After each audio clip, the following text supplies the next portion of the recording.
Hi, everyone, and welcome to Elevating Women in Entertainment, the interview series by Film Lab. I'm Jen Betit for the Film Lab, and today we are so excited to have Joe Tex here.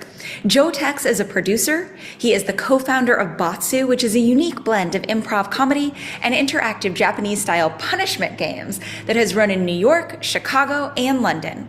Joe is a Marine Corps veteran, and he's a cancer survivor. He's here to talk about the role of men as allies and why it's good for guys to mentor gals. Join me in welcoming Joe Tex. Joe, thank you so much for being with us today. We're so happy to have you. It's my pleasure to be here. Thanks for inviting me. Yeah. So can you, just for our audience, tell them a little bit about your background in a nutshell, how you got involved with Batsu? I know you're a co-founder, and just a little bit about you generally. I grew up on Long Island. I joined the Marine Corps right out of high school, which had me travel around a bit, which broadened my worldview out of Long Island. Down at the University of Florida, I discovered my love for acting and specifically for improv. And then moved with my best friends from Florida to Chicago to study improv. And I have not looked back. I've been working in one form or another in theater or improv or production ever since. In 2009, my best friends formed a company called Face Off Unlimited. And then shortly thereafter, asked if invited me to come along and be a partner in that business. We're going on, I don't know how many years that is, 16 years we just celebrated. And basically, we produce theater that is rooted in improvisation. Outside of Face Off Unlimited, I'm an actor. I do voice work. I've worked on some projects with you. Yes. I also produce. I've worked on like live events, everything from like the Victoria's Secret fashion show to the Clinton Foundation. Mostly these days, though, my world is pretty much revolving around the show Batsu, which was, over the years, we've had a lot of different shows come and go, but organically over time, Batsu just turned into this monster of a show that just kept growing and growing.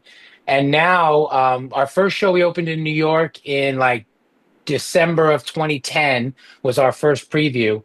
Since then, we've expanded to 7 shows a week in New York, 5 nights a week, our own building, our own theater, with the restaurant. It's all one big company now. And we're also in Chicago, at a really great Japanese restaurant there, this kind of famous place called Kamahachi in Old Town. And we've had pop-ups in London for 9 months in London and LA, and we have a tour. We're taking the show on a national tour, and we go to Edinburgh every year for the last. This will be our third year. We go and do a whole month of shows on the world's biggest stage, which has been insane, and that takes a lot of time and focus. So, in your career, you have done a tremendous amount of work. I've seen it personally to amplify and empower voices of underrepresented people. For example, you sponsored the 72-hour shootout for the Film Lab, which works solely to promote and amplify underrepresented and marginalized voices. You've also mentored, you've supported in many, many ways all kinds of different people trying to bring diverse voices to the center stage. And not to state the obvious, but you're a white man. You're not exactly the poster child of diversity, but it's Yeah. really important to you. We've seen it through your work, through your history of all the things that you've done, how important equity is to you, how important inclusion is to you, and how hard you work to try to give opportunities to others. And so I'd just like to ask you why. Why has it been so important to you as a white man to champion the underrepresented, to champion those who don't look like you? I think it comes from a couple different avenues. First, I was raised by a single mother. So, gender equality was not something that I was aware of as a debate or an option until much, much later. I was a woman ran my show in my life. She went from going back to school and getting her doctorate. There was nothing my mom couldn't do. It wasn't like, oh, wow, she did that. It was like, of course, that's what she wanted to do. So she did it. So growing up, it never occurred to me that women were not equal. I still don't quite understand the whole thing around it. So I think a lot of it is rooted in that, my upbringing and where I come from. And then, when we started the company, me and two other white guys, we're just three best friends who got tired of auditioning and wanted to create opportunities for ourselves. So Nice. we start this company, we start creating these shows, and then through a long set of circumstances and chance, we ended up creating this one specific show that is centered around the concept of a Japanese game show. And so with that came the need to cast Japanese actors. With that came the learning and about the culture and the fusion of their culture and our culture, both in comedy and food and everything. And over time, we realized, oh, wow, we've got an opportunity here where we just keep growing and growing, and the company's getting larger and larger. And so we took the pandemic specifically when we had some time to breathe and kind of, take stock of our company.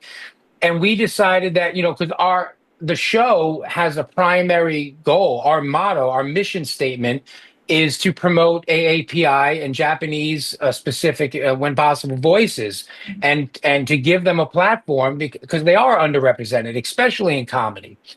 And so, because we were in that world, we had that opportunity. We've decided to just go all in on that and provide as many opportunities as we can and to amplify as many of those voices as we can. We even took the opportunity during the pandemic to give ownership to those who helped build that company over those years.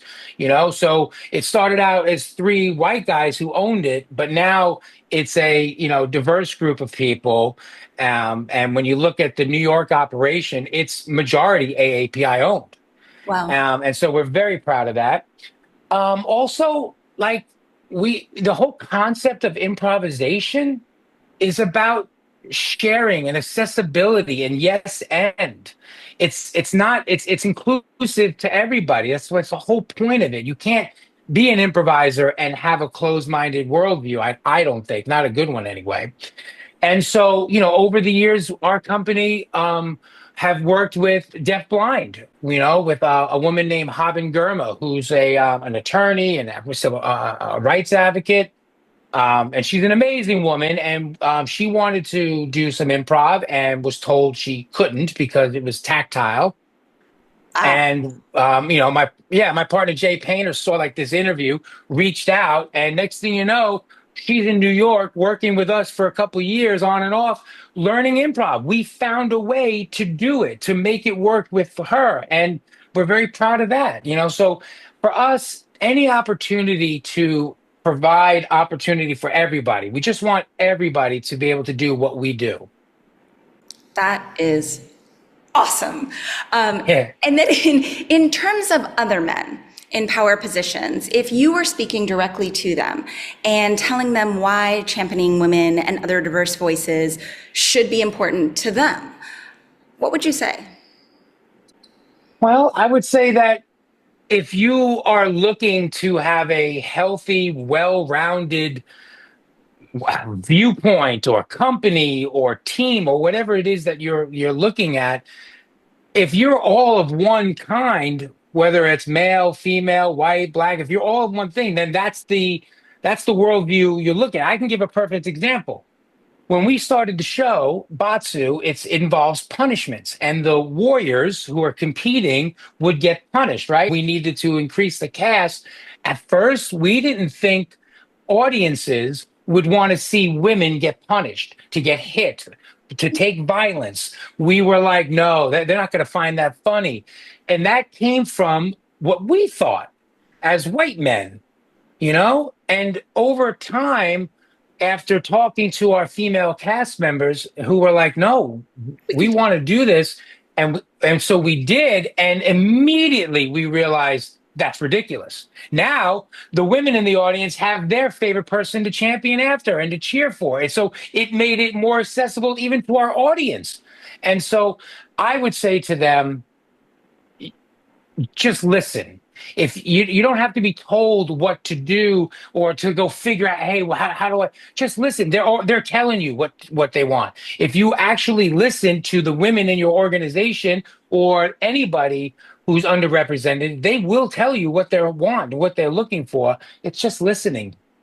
I think that's such a good point, and it's so important because there is certainly this, we see this idea of protectionism, and it can come from a really good place in the heart, meaning well, but then not translating well, not translating to Yeah. an equitable or a fair platform.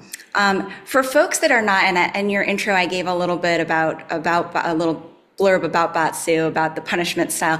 Can you just give a quick description for those that are not familiar with that style of show, just what it is, and also Oh, yeah. if they'd like to check it out, let them know, your links, how they can find you online, how they can find the show and go if they'd like to see it. Well, I love a good plug. So batsu is a Japanese word that means penalty or punishment, or even like the X. And in Japan, this is a wildly popular form of comedy where comedians will compete in some way or have challenges, and there are punishments for failure. So we took that idea and combined it with what we're experts at, which is producing live theater and improvisation. And so in our show, comedians will compete in a game show environment that is fully immersive. So we went to Japan and we got inspiration from the Japanese yokochos, the long alleyways filled with izakayas up and down. And we kind of modeled our interior to feel like that. And we've got costumed characters walking all around the space and shinobi sakes pouring shots of sake and so you really, and then the food is just world class sushi by our partners out of Chicago. And anyway, so the show is called Batsu. You can find us at batsulive.com. We're in New York and Chicago regularly. And on social media, we are at Batsu Live on Instagram, Facebook, and TikTok. All right, at Batsu Live, everybody. And I'm going to try to convince Joe to get some vegan sushi in there too for some of us. Yeah, we're totally open to that. Totally open to that.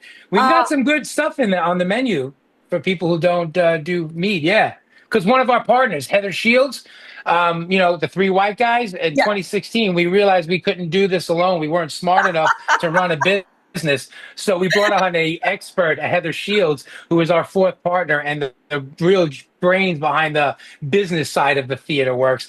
And she's a vegetarian. So she insisted that our menu reflects that, which it does. Go, Heather. Yeah. Yeah. So much good stuff all over the place. Well, I wish we had more time. Joe Tex, thank you so much for being with us today. Appreciate it so much. And everybody at Batsu Live, go check them out. Thanks for having me.